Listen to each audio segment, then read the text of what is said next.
अपहरण करून त्याचा खून केल्याचा खळबळजनक प्रकार ताजा असतानाच काल रात्री परळी शहरातील प्रतिष्ठित युवा उद्योजकाचे अपहरण करण्यात आल्याच्या घटनेने खळबळ उडाली आहे।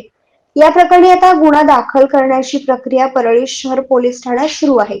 या संदर्भात प्राथमिक माहिती अशी की परळी शहरातील भाजपचे ज्येष्ठ नेते विकासराव दुबे यांचे चिरंजीव अमोल दुबे यांचे औद्योगिक वसाहत येथे उद्योग व व्यापारी पेढी आहे।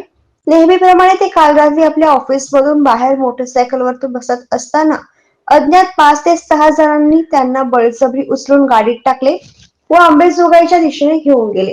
दरम्यान त्यांच्याकडे मोठ्या रकमेची मागणी करत ती रक्कम सुपूर्द करा, मग तुम्हाला सोडून देतो असे त्यांना सांगण्यात आले। घाबरून जाऊन अमोल दुबे यांनी गळ्यातील सोन्याची चेन, जवळील रक्कम व आपल्या ड्रायव्हरला फोन लावून काही रक्कम आणून अपहरणकर्त्यांना दिली। त्यानंतर अंबेजोगाई रस्त्यावरील रामरक्षा गोशाळेच्या पुढे गेल्यानंतर या अपहरणकर्त्यांनी त्यांना सोडून देऊन ते पसार झाले। 4 ते 5 जण तोंडाला काळ्या पट्ट्या बांधून आले होते। अपहरणाची घटना ऑफिसच्या सीसीटीव्ही कॅमेऱ्यात कैद झाली आहे। परंतु या घटनेने व्यापारी व परळी शहरात मोठी दहशत निर्माण झाली आहे।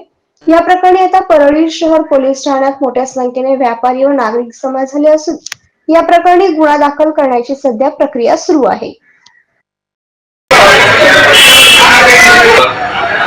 परळीतील जे व्यापारी आहेत विकास दुबे, वय वर्ष 42, राहणार टेलर, लाईन परळी। परळीतील व्यापारी अमोल विकासराव दुबे, वय वर्ष 42, राहणार टेलर, लाईन परळी यांना काल रात्री 9 ते 11:30 दरम्यान परळी येथील औद्योगिक वसाहतीतून त्यांच्या गाडीला समोर एक स्विफ्ट डिझायर आडवी लावून त्यांना 5 अनोळखी लोकांनी त्यांना आपल्यासोबत घेतलं आणि परळी ते अंबाजोगाई जाणाऱ्या घाटामध्ये त्यांना त्या ठिकाणी घेऊन जाऊन एक 2 कोटीची खंडणी मागितली होती। 2 कोटी दिले तर मग जीवन सोडू असं सांगितले होते।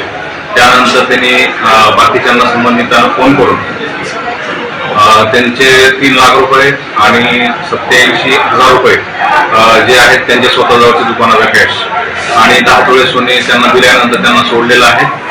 त्याप्रमाणे परळी शहर पोलीस स्टेशन येथे गुन्हा दाखल आहे आणि आरोपीच्या शोधाकरता आपल्या 2 पथकं तयार केलेली आहेत। शोध चालू आहे।